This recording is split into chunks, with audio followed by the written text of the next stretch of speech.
આપ સૌ અને આત્મામાંથી પછી આપણે ઓમ શાંતિ સેન્ટરમાંથી બેન પણ આવ્યા છે અને મોટી સંખ્યામાં આપણે બધા ખેડૂતો આપ સૌ આવ્યા છો તો અમારા મારુતિ નંદન પાર્વતી કૃષિ ફાર્મમાં ખૂબ ખૂબ તમને શુભકામનાઓ, અભિનંદન.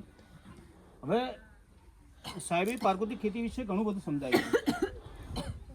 જેટલું આપણે આ જ સ્થળ ઉપર તો મારા અંદાજે કદાચ કોઈક મહિનો ખાલી ગયો હશે મિટિંગ વગરનો, પણ જેટલું કહેવાય છે એટલું હજી આપણે અમલમાં થતું નથી.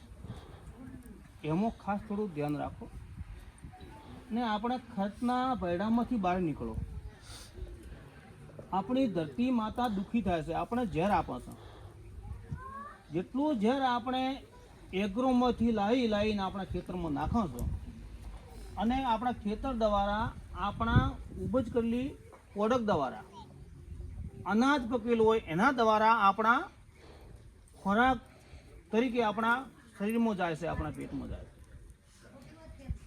કેમિકલ ને ઝેરવાળું આપણે સ્વાસ્થ્ય બગડે છે, પૈસાનો ખર્ચ થાય છે,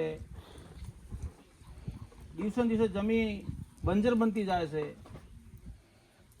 ગાય માતાનું કોઈ પાલન પોષણ થતું નથી. આ પ્રકૃતિને આપણે ભૂલી ગયા છે. આપણા ગંઢિયા જે અત્યારે બેગમાં ના ભાઈ એગ્રોમાં ના ઉડતા ને બેગો ખોટી કે ડબલા ન લાવતા. 50-60 વર્ષ પહેલા જો વિચારીએ આપણે તો પહેલા અહીંયા ઉમરલાયક બેઠા છો, કયું ખાતર યુપી હતું તો 40-50 વર્ષ પહેલા પણ બીમારી કઈ એટલી બધી હતી કે ડાયાબિટીસ ને કેન્સર ને હાર્ટ એટેક અને અનેક પ્રકારની. આજે મારા માનવા મુજબ કોઈ ઘરે બાકી નહીં હોય જેના ઘરે કે ખોટીએ જો કદાચ દવા વગરની થેલી પડી હોય એના જબલા બધાના ઘરે દવાના પડ્યા જ હશે. એનું કારણ આપણે આપણા એક લોભ લાલચમાં આવી ગયા હતા. બરોબર હતી, જરૂર હતી કે એમની અંદર જે 1962 પહેલા જેની જરૂર હતી આપણે જે ખાતર એક આપણો દેશ ખેતી પ્રધાન દેશ કહેવાતો. જ્યારે વૈજ્ઞાનિકે તપાસ કર્યો અને સર્ચ કર્યો અને આ નાઇટ્રોજન ખાતરને જે બનાવ્યા ડીયુપી યુરિયા, એ દિવસે ભલામણ કેટલી હતી આપણને? 1 હેક્ટરે 13 કિલો ડીયુપી હોય કે યુરિયા હોય, 1 હેક્ટરે 13 કિલો. આપે આપણી લાલચમાં એ બધું ભાન ભૂલી ગયા અને આપણે તો 13 કિલોની જગ્યા પર વીઘામાં બેગ, 2 બેગ, 3 ઠેલી નાખી. આપણું અત્યારે પૂરું નહીં પડતું ઉત્પાદન દિવસે ને દિવસે ઘટતું જાય છે. તો આપણા ખર્ચ વધે છે, ઉત્પાદન ઓછું આવે. છેલ્લે 12 મહિના થાય ને આપણે સરવાળો મેળવો ને તો આપણે જો કદાચ બેંક વાળાને ખાલી અત્યારે તો સરકારે સિસ્ટમ કરી કે વ્યાજ ભરો એટલે ટર્નઓવર થઈ જાય બેંકે, એ ટાઈમે વ્યાજના પૈસા કોઈક લોકો જોડે લેવા જવું પડે. આપણે દિવસે ને દિવસે ખેડૂત નુકસાનમાં જાય છે, પણ આપણી પદ્ધતિ આપણે બદલતા નથી. મોદી સાહેબે પણ આપણને કીધું હતું કે ખેડૂતની આવક ડબલ કરવી. એ કોન્સેપ્ટ આપણે પણ ના સમજી શક્યા. જ્યારે જે એનું મોદી સાહેબનું વિઝન આવે છે આપણે જો કદાચ સમજી શકો, આપણા ગવર્નર આચાર્ય દેવવ્રતજી રાજ્યપાલ સાહેબ હર કોઈ સિટીની અંદર હર કોઈ જગ્યા ઉપર એટલી બધી મિટિંગો કરી.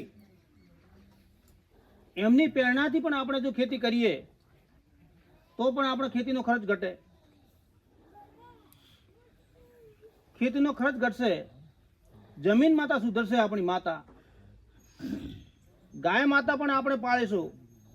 અને અત્યારે તો સરકાર આત્મામાંથી પણ ગાય નિભાવવાના પણ આપણે 10,000 ને 800 વર્ષના આપે છે. પ્રાકૃતિક ખેતી કરતા હોય એવા માણસોને આપણે આપે છે. તો કેમ નહીં? આપણે એવું કહે કે ભાઈ એમાં મહેનત વધારે છે તો બેગ આપણે જો એરિયા લેવા જવું, ડીયુપી લેવા જવું તો એગ્રોમ તો જવું પડે છે. આપણે એ ટાઈમ તો પકડે જ છે, પૈસાનો ખર્ચ થાય છે. આ તો કેવું કે સસ્તું કોઈને સારું લાગતું નથી. કોઈક બીમાર થયો હોય ને એ સારી સિવિલની અંદર તમે દવાખાના જો તો દવા સારી કરતો હોય, પણ ના, પૈસા નથી લેતા, ઓછા પૈસા થાય છે એટલે આપણે એ અનુકૂળમાં નથી દવા. જે આપણે ધરતી માતાને જોઈએ છે એ ગાય માતાના ઓતડામાં 16 પ્રકારના પોષક તત્વ ભરપૂર પ્રમાણમાં છે. નાઇટ્રોજન, ફોસ્ફરસ, કોપર, ઝીંક, સલ્ફર, જે પ્રકારના નાઇટ્રોજનની જરૂર છે ઉણપ એ ગાય માતાના ઓતડામાં 16 પ્રકારના પોષક તત્વ ભરપૂર પ્રમાણમાં છે. જળની અંદર બધું આવી જાય. સુભાષ પાલેકરજી જે ગુરુજી પણ કહેતા અને વૈજ્ઞાનિકોએ સર્ચ મારી લો એમાં 1 ગ્રામ ગોબરમાં 300 થી 500 કરોડ સૂક્ષ્મ જીવત બેક્ટેરિયા છે.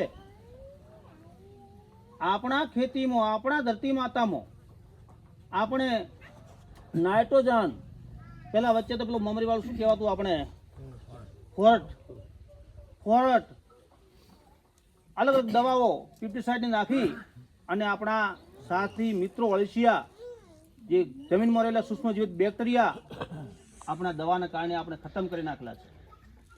એ હવે સજીવન કરવા પડશે તો ગાય માતાના ચરણોમાં જવું પડશે. ગાયના ગોબર અને ગાયના જણ થકી આપણે ખેતી કરવી પડશે. એ ખેતીથી આપણે જો આપ સૌ જોઈ શકો છો જે મારે ટોટલી આજે 3 એકરની અંદર જે ખેતી છે ને નેચરલી પ્રાકૃતિક ખેતી, ગાય આધારિત ખેતી, બહારથી કોઈ પડત નહીં લાવવાની. મારે ઘરે પ્લાન્ટર હે, બટાકા વાવાતા, પણ મારો સાથી મિત્ર એમ કહેતો હોય કે કરશનભાઈ રાતના કદાચ ડીપી હાલતો હશે એની પેરણીમાં, પણ મેં આ વખતે બટાકાની પેરણી મેં કીધું મારે નથી આપવી. ભાઈને કીધું તું આવી જા અને મને આટલા બટાકા તું વાઈ હાલ. તારે એને એક સાબુત થયો કે ભાઈ કે બટાકામાં ડીપી નથી નખાતું. આવી રીતે પણ યુરિયાની વાત થતી હોય ભાઈ તો મેં પણ નક્કી કર્યું કે હવે ઘરે યુરિયા નથી લાવવું. કોઈ ઉધડો ખેતર હોય, ઉધડો ખેતર પણ બંધ કરી નાખ્યું. હું તો જે કરું છું મારા કર્મ મારે ભોગવાના છે, પણ લોકોના વિશ્વાસ માટે કરી ઉધડો ખેતર મેં બંધ કરી નાખ્યું તો એમાંથી મારે પણ ઉપજ સારી થાય છે. કોઈ ખાતરનો ખર્ચો નથી, કોઈ દવાનો ખર્ચો નથી. તો આપણે આના 5 એમથી આપણે ખેતી કરશો તો ખેતીમાં કોઈ પણ ઉણપ આવશે નહીં. અને ક્યાં પણ જરૂર પડે દવાની તો આપણે એના અરક બનાવવાના હોય, બ્રહ્માસ્ત્ર, નિમાસ્ત્ર, સુંડાસ્ત્ર, 10 પણની અરક, આ બધું વનસ્પતિઓમાંથી જ છે, આપણે અહીંયા જ છે. તો બહારે કોઈ લેવા જવાની જરૂર નથી. આપણે આ ગામની અંદર તો અહીંયા આપણા ખેતરના જોડે જોડે જગ્યાઓ પડી છે, લોટ સરકારી જગ્યાઓ પડી, પડતર જગ્યાઓ પડી, એની અંદર અનેક પ્રકારના ઝાડવા ઊભા છે. બોયડીઓ હોય, કરજી હોય, ક્યાંક બીજા પણ ઝાડો સારા સારા ઊભા છે. એને આપણે વિચાર કરો, એને કોણ પાવા જાય, એને કોણ ખાતર નાખે, એને કોણ દવા છાંટે? તો કુદરત રીતે પ્રકૃતિના નિયમ મુજબમાં એ સમય થાય એટલે તમને ફળ આપી દે. આ એમાંથી બધા બહાર નીકળો, આપણો ભ્રમ છે. આમાંથી બેઠેલા કેટલાય 5-7 જણા બીડી પીતા હશે, કોકને કંઈક વિષણ હશે. તમે હું કદાચ બીડી નહીં પીતા, એ જીવે છે, આપણે જીવે છે. એ બીડી પીનાર વ્યક્તિ કેટલી વખત દવાખાને જાય છે વિચારો. આપણે ફેફસાની કેટલી તકલીફ હોય, અનેક પ્રકારની તકલીફ હોય છે એ વ્યસનના હિસાબે. એટલે એવું ધરતી માતાને આપણે જો ટેવ છોડી અને ડીયુપી એરિયામાંથી બહાર નીકળો. હા, જેટલું બને એટલું ઢોરિયું ખાતર નાખો, સોનિયું ખાતર, એનાથી આપણી ધરતી માતા ઉપજ સારી હાલશે અને સૂક્ષ્મજીવ બેક્ટેરિયા છે અને આપણા જે અળસિયા જે ખેડૂત મિત્રો છે જીવન થઈ અને એનું કામ કરશે. અળસિયો 24 કલાકમાં 7 સિંદરી પાડે અને 7 વખત અંદર જાય ને 7 વખત બહાર આવે, એટલે 14 સિંદરીથી. અને જે જાય એ માર્ગે ના આવે, એને બીજા માર્ગે આવે અને સીધું જ આવતું હોય નીપતું થકર. જ્યારે એ અલસિયા હશે અને ચોમાસાના દિવસો હોય ને કદાચ વરસાદ પૂરાઈ ગયો અને અત્યારે પૂરા આવે તો પાણી બધું વહી જાય છે, ખેતરમાં જમીનમાં ઉતરતું નથી, એનું કારણ એના ભોગ આપણે ખેડૂત છીએ. તમે હું બધા આવી ગયા હતા એમાં, પણ મને તો કોઈ સમજણ થોડી આવી ગઈ પ્રેરણા. મને આપણે સુભાષ પાલેકરજી આચાર્ય દેવરીજીની પ્રેરણા લઈ અને હું એમાંથી બધું આ વાતમાંથી બધો નીકળી ગયો, રાસાયણિકમાંથી, કેમિકલમાંથી, બધું જાતે બનાવવાનું. ગમે ત્યારે તમે આવો મારા ફોર્મ પર, તમને જીવામૃત, ગૌકૃપામૃત બેક્ટેરિયા, અત્યારે પણ આંકડાનો અરક બનાવેલો છે, ઘણ જીવામૃત, આ તમને ગમે ત્યારે જોવા મળે. 10 પણની અરક પણ તૈયાર છે. મારો વિશેષ છે શાકભાજીનો. શાકભાજીને જીવાત પડતી હોય એ ટાઈમે હું પણ એનો સ્પ્રે કરું છું. પણ તમે પાર્કોટિક ખેતી કરો ત્યાં જીવાતી પણ નથી આવતી હોય, જેવી જેટલા જે રાસાયણિકમાં જેટલી આવે છે એટલી નથી આવતી. તો આ પાર્કોટિક ખેતી કરો અને કદાચ વરસાદના પૂરનું પાણી વહી જતું હોય ને, જે પેલા જે અળસિયા સિંદરીઓ પાડશે ને, એ આપણો વરસાદનું પાણી જમીનમાં ઉતરશે. ઘણી વખત જે ખેતરો પડ્યા હોય ભરેલા અને સ્વાદના ટાઈમે પેલા બૂટ બોલતા હોય ને, એ અળસિયા સિંદરીઓ કરી હોય, એ 17 થી 18 ફૂટ એની સિંદરીઓ હોય છે, એમાં પાણી સમાસ થઈને ધરતી માતામાં પાણી સમાસ થતું હોય છે. એ સાચે જે આપણા ખેડૂતના મિત્રો જે સજીવન થશે, સૂક્ષ્મજીવ તૈયાર થશે, તો આપણે કોઈ ખાતરની જરૂર નથી. તો એમાં તમે જૈવિક ખાતર પણ વાપરી શકો. અમે પણ એક બાયોચાર ખાતર પણ બહુ સારું એક બનાવ્યું છે, એના પણ રિઝલ્ટો બહુ સારા છે. બાજુમાં છે, પછી આપણે જોજો. અને જે સાહેબે જે મને કર્યું એ વિષય પર હું આવું કે જે હું કરું છું એ જ તમને કહું કે પાર્કોટિક ખેતી, દેશી ગાય આધારિત હું ખેતી કરું છું. જીવામૃત, ઘણ જીવામૃત, બીજામૃત, એ બધું કરીને એ ખેતી કરું છું. અને મારે જો પાક થાય ત્યારે મારે વેચવા માર્કેટમાં, જે અહીંયા પકવેલું માર્કેટમાં જવું નથી પડતું. ઓર્ડરથી પણ મારો માલ લઈ જાય છે. જો ઘઉં મારે જો પાકેલા હતા, મેં આ સાલ તો વાયા નથી, અમારા ગ્રુપની અંદરથી મેસેજ કરો, જેને જરૂર પડે એ ઓર્ડર કહી દે. તો ગઈ સાલની અંદર ઘઉં હતા અને જે નેગલમાં આવ્યા અને 1200 રૂપિયા બુકિંગ થઈ ગયા હતા. બોલો હવે અહીંયા તમે રાસાયણિક વાળું 1200 રૂપિયા આપણે વેચી શકશો? આપણા માલનો આપણે ક્યારે મોલ કર્યો? આપણે રાત દાડો, સોળો તડકો, દાઢ વેઠીને જો આપણે પકવા છે અને માર્કેટમાં જ એટલે માલનો ભાવ તો ભાયડા બીજા કરતા હોય છે. આપણે આપણા માલનો મોલ કર્યો ક્યારે? જ્યારે મારા માલનો મોલ હું જાતિ કરું.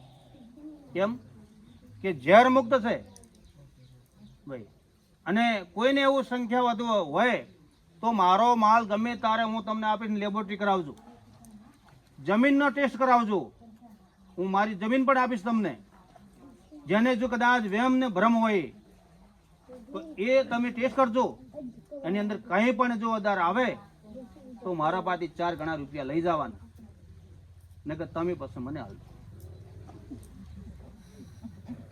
એટલે મારો કહેવાનો ભાવાર્થ છે કે તમે સમજો, ખર્ચામાંથી બહાર નીકળો, આ ઝેરમાંથી બહાર નીકળે અને શુદ્ધ દેશી ગાય આધારિત તમે ખેતી પકવો તો તમારા માલનો ભાવ તમે જાતે કરશો. મેં મગફળી 1680 આપી જ નહીં 3 વર્ષથી. તો શાકભાજી મારે યુનિવર્સિટીનું ગ્રુપ બનાવેલું છે, ગ્રુપ દ્વારા સાહેબ મધ શાકભાજી જાય છે. તો એ શાકભાજી પાલક 100 રૂપિયા કિલો મેં વેચ્યો, હવે કંઈક થોડા ઓછા છે. ડુંગળી પણ મારે 40-50 રૂપિયા કિલો જાય કમસે કમ. તો બટાકા જ્યારે 700-800 રૂપિયા જે સારા માલમાં હતા, એ દિવસે મારા પોખરાજ બટાકા 25 રૂપિયા ને 75 પૈસે કિલો. જે મો જે 4 મણનો ભાવ બોલ્યો છે 700 થી 800 રૂપિયા જે બિલ્ટીના હતા, એ દિવસે મારા 25 રૂપિયા ને 75 પૈસે કિલો બટાકા 20 બાસ્કેટ વાળા લઈ ગયા, ટાટા કંપની વાળા. હવે આ કંપનીઓને સારું શાકભાજી જોઈએ છે પણ આપણે નથી મળતું. ઘણી વખત જો ખેડૂતો કહેતા હોય કે ભાઈ અમે આ કરીએ તો વેચાણ નથી થતું. અરે ભાઈ લેનાર છે પણ આપનાર નથી. બાજરી 800 રૂપિયા અમારે કમ્પ્લીટ વેચાય છે. તો જ્યારે તમે ઝેર મુક્ત ખેતી કરો તો તમારી જોડે કંપનીઓ હોમી આવે છે. સરકારે આપણને એપી આપ્યા કે ભાઈ ખેડૂત નિર્ભર થાય અને એ એપીઆની અંદર આપણા ખેડૂતના 2000 રૂપિયા ભરવાના. 2000 અમે સરકાર આપે તો તમારા 4000 રૂપિયા થયા. અને ગ્રાન્ટ 3 થી 4 4 5 5 ગ્રાન્ટ આવે એટલે 17-18 લાખ રૂપિયા ગ્રાન્ટ આપે છે. અને એક એપી અંદર 500-700 ખેડૂતો થાય અને 2 એટલે 4-4 હજાર રૂપિયા થયા. કેટલું પહોંચ્યું? 25-30 લાખ રૂપિયા તમને સરકાર મદદ માટે આપે છે. સરકારને પાછા જોતા નથી, તમને નિર્ભર થવા માટે કરીને આપે છે. પણ એનો વહીવટ કેવી રીતે કરવો ને એ આપણે આ ધ્યાને રાખવું પડે. આપણી જ કમિટી હોય, આપણા ખેડૂત ભાઈઓ જ હોય, બીજા ખેડૂતનું ભવિષ્ય વિચારે એવા ખેડૂત કમિટીમાં આવે અને ખેડૂતના હિતમાં રહીને કામ કરે. ખેડૂતનું થાય કામ, પોતાનું કામ થાય. સત્ય ઈમાનદારથી આવે એ જ પણ આમાં ટકી શકે. અને આ એક ઈશ્વરીય કામ હે તો એનાથી વધારે શું થઈ શકે? એમાં ભગવાન ક્યારેય પાછું ન રાખે. તો આપ સૌ પ્રાકૃતિક ખેતી, દેશી ગાય આધારિત ખેતી કરો અને આપ જે આપણો માલ સારો પકવો, ઝેરમાંથી બહાર નીકળો, આપણું સ્વાસ્થ્ય સારું રાખો, ધરતી માતાને બચાવો. બસ આજે મારી એ જ કલ્પના કે તમે જો 5 એકર જગ્યા હોય તો એકરમાં કરો, વીઘામાં કરો, પોતાના પૂરતું કરો, થોડું થોડું કરો. એરિયા 3 કટ્ટા વાપરતા હોય તો 2 કટ્ટા તમે વાપરો, 1 વાપરો, ધીરે ધીરે બહાર નીકળી જાઓ. હું તો એક સાથે નીકળી ગયો 2019 થી. આ આપણે સામે જ છે ખેતી ટોટલ. અમે પણ જો અલગ અલગ પ્રકારમાં હોય. પેલી બાજુ બાદશાહ બટાકા, પોકરા છે, અને બાજુમાં 2 કટ્ટા બાદશાહના, આ કોલંબો નેચે પોકરા છે, એને બાજુમાં ભાઈ ડુંગળી, મરચાં, ટમેટા, રીંગણ બધું વાયેલું છે. બધું અલગ અલગ પ્રકારનું શાકભાજી પણ જોવા મળશે આ ફોર્મમાં. આ બાજુ મોડેલ ફોર્મ છે. મોડેલ ફોર્મમાં પણ સરકાર સારો એક સહયોગ કરે છે આપણને. તો અલગ અલગ પ્રકારના પણ ઝાડ છે. કોઈક ઓબા થોડા સક્સેસ ઓછા થયા છે. નીંબુ, મોસંબી, નારિયેળી, શેલડી, અલગ અલગ પ્રકારના ઝાડ છે ને એની અંદર બધું મિક્સ શાકભાજી છે. પણ બહુ સારી રીતે છે, સારી આવક થાય છે. તો આ ખર્ચામાંથી બહાર નીકળી અને આપ સૌ સારી આવક મેળવો એવી એક મારી પ્રાર્થના છે. જો આપ સૌ અહીં આવ્યા અને મને સંદેશ સાંભળ્યો એ બદલ આપને ખૂબ ખૂબ આભાર. ધન્યવાદ.